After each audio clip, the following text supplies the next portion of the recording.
여러분은 어떤 영화를 좋아하십니까? 저는 끝이 해피엔딩인 영화를 좋아합니다. 끝이 새드엔딩이나 애매모호하면 마음이 참 오랫동안 찝찝합니다. 그래서 해피엔딩인 것을 알고 보면 중간에 좀 무섭더라도 두렵더라도 그리고 힘들더라도 곧 해피엔딩으로 끝날 거야 라는 마음이 제 마음을 편하게 합니다. 오늘 계시록을 묵상하면서 많은 사람들은 계시록이 무서운 책이다, 두려운 책이다, 이해할 수 없다라고 이야기하곤 합니다. 그런데 계시록은 해피엔딩입니다. 오늘 마지막 그 해피엔딩의 날이거든요. 함께 그 해피엔딩을 맞이하는 현장으로 가보겠습니다.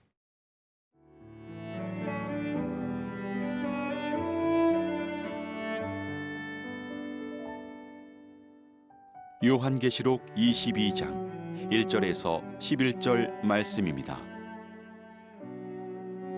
또 그가 수정같이 맑은 생명수의 강을 내게 보이니 하나님과 및 어린 양의 보좌로부터 나와서 길 가운데로 흐르더라.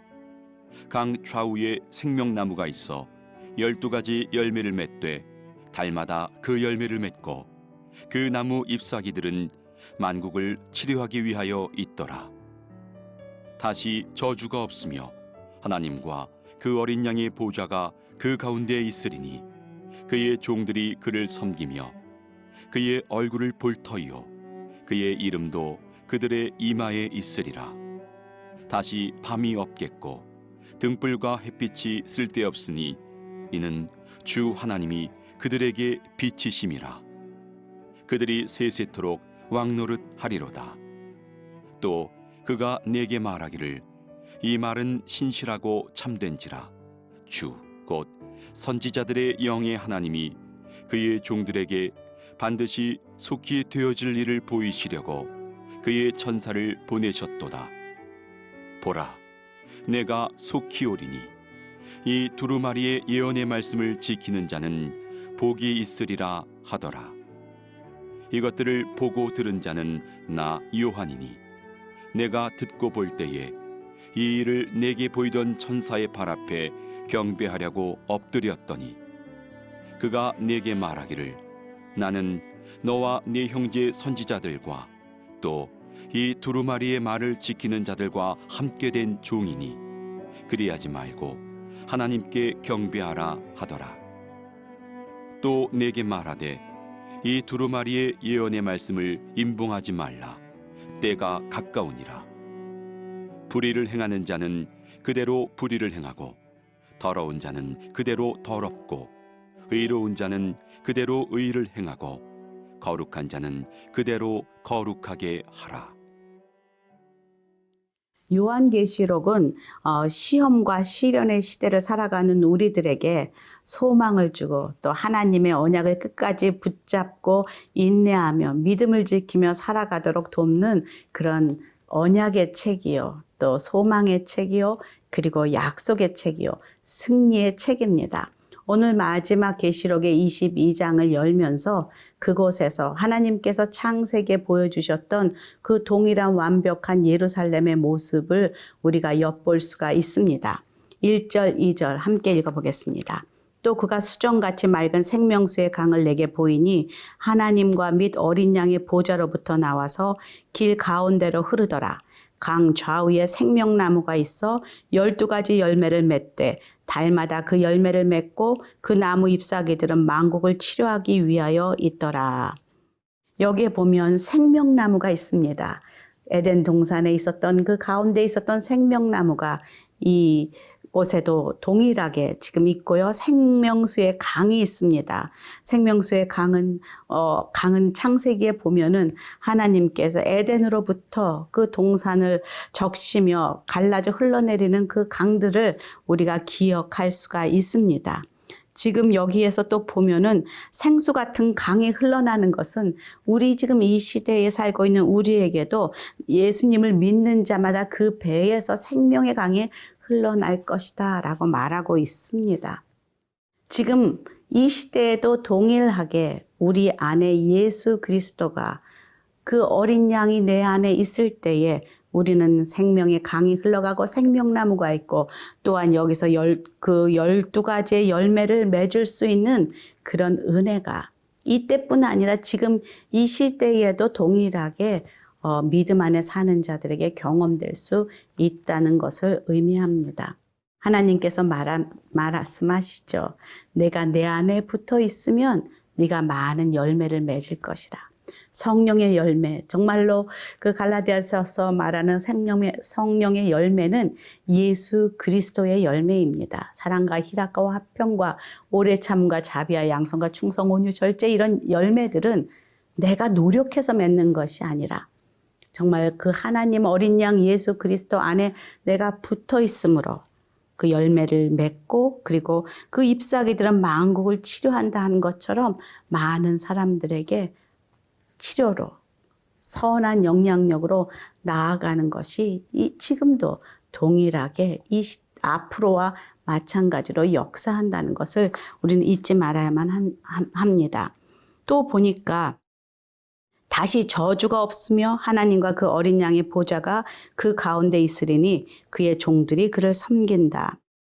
하나님 어린 양 예수 그리스도가 계신 곳은 더 이상 슬픔도 걱정도 염려도 저주도 아무것도 없는 완전한 평화의 평강의 상태로 된다는 것을 약속하고 있습니다. 그리고 가장 그중에 큰 축복이 무엇입니까? 4절에 그의 얼굴을 볼 터이요 그의 이름도 그들의 이마에 있으리라.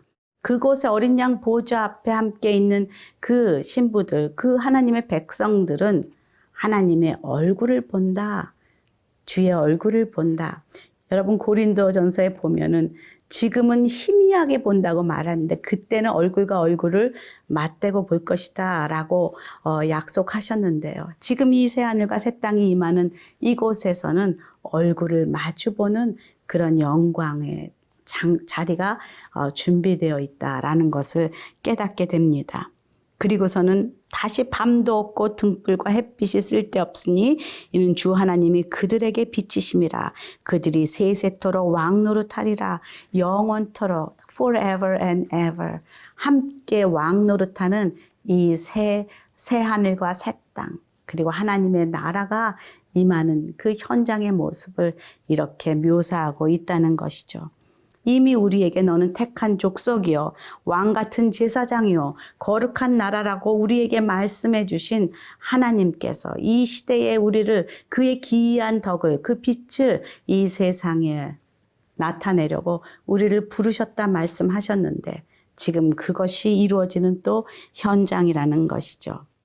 오늘 다시 한번 7절에 약속하시죠. 내가 속히 오리니 이 두루마리의 예언의 말씀을 지키는 자는 복이 있으리라 하더라.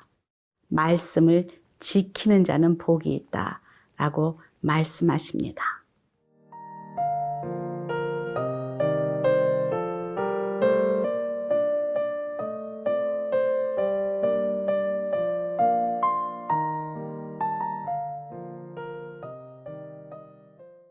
계시록 21장, 22장을 통하여서 예수님께서는 계속 내가 속히 오리라 라고 말씀하십니다.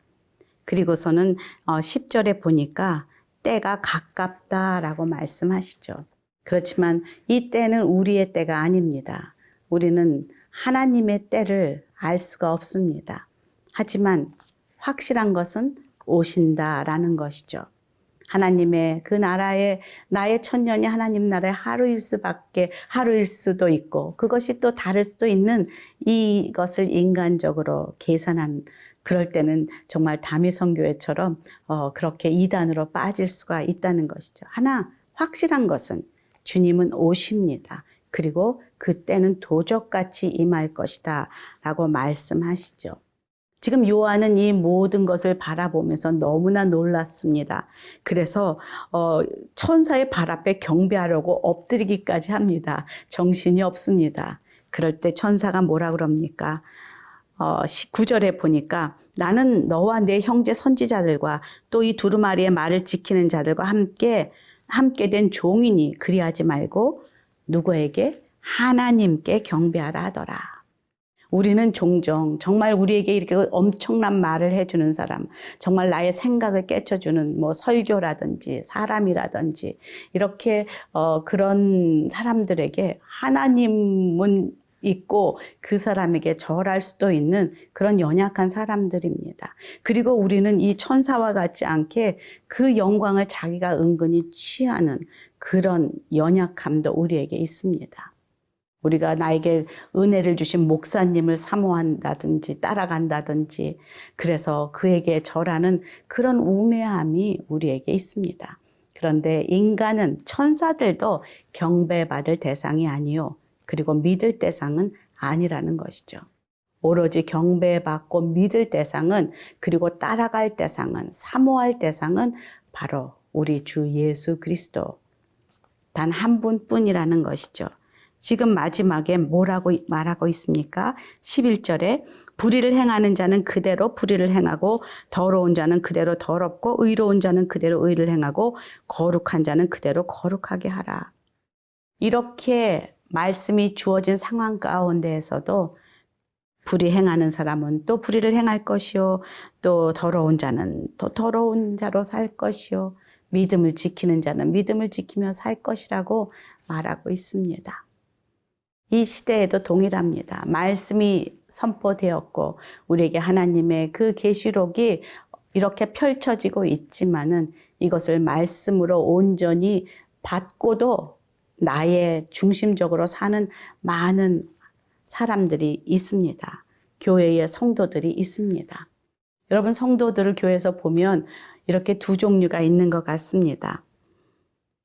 하나의 청지기의 삶을 살아도 나 중심적으로 사는 사람이 있고 그리고 하나님 중심으로 사는 사람들이 있습니다. 나 중심적으로 사는 사람은 그 영광을 내가 취하고 그리고 주인이 곧 오실 거라는 그런 위기의식이 없습니다. 기다림이 없습니다. 그렇지만 정말 신실한 청지기의 삶을 사는 사람들은 주님이 곧 오실 것이요. 그리고 그분이 나를 평가하실 분이라는 그런 청지기 의식을 가지고 살아갑니다. 우리는 모두 다 청지기들입니다. 그런데 어떤 모습의 청지기로 살아갈 것인가 라는 것은 우리의 선택이죠. 이렇게 불의한 자는 불의한 대로 의를 행한 자는 의를 행하는 자로 이렇게 선택하는 이 시대에 여러분은 어떤 모습으로 살고 싶습니까? 새 예루살렘의 백성처럼 살고 싶습니까? 아니면 세상에 속한 자처럼 살고 싶습니까?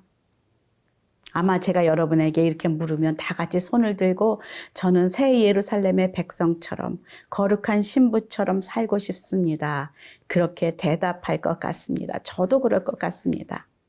하지만 우리가 그렇게 손을 든다고 그렇게 사는 것이 아니라 내가 이 시간에 이 시대에 어제와 오늘과 내일 나의 인생 가운데 가장 중요하게 잡고 사는 것이 무엇인지 무엇을 소망하며 사는지 무엇을 바라보며 사는지 이 땅의 면류관을 바라보고 사는지 이 새 하늘과 새 땅에 그 하나님 나라를 바라보며 사는지 무엇을 소망하는지 그것이 우리의 선택을 좌우한다는 것이죠. 세상을 바라본 만큼 우리는 세상을 선택하게 되어 있고 매일매일 내 안에 계신 하나님을 바라본 만큼 우리는 하나님 나라의 백성으로 살 수 있습니다. 함께 기도하겠습니다. 하나님, 곧 오시겠다고 약속하신 주님의 말씀을 믿습니다. 천국 백성처럼 이 땅 지금 이 시대에서도 하나님 그렇게 청지기로 주님 오심을 준비하며 살아가는 저희들이 될 수 있기를 간절히 기도합니다. 예수님 이름으로 기도합니다. 아멘.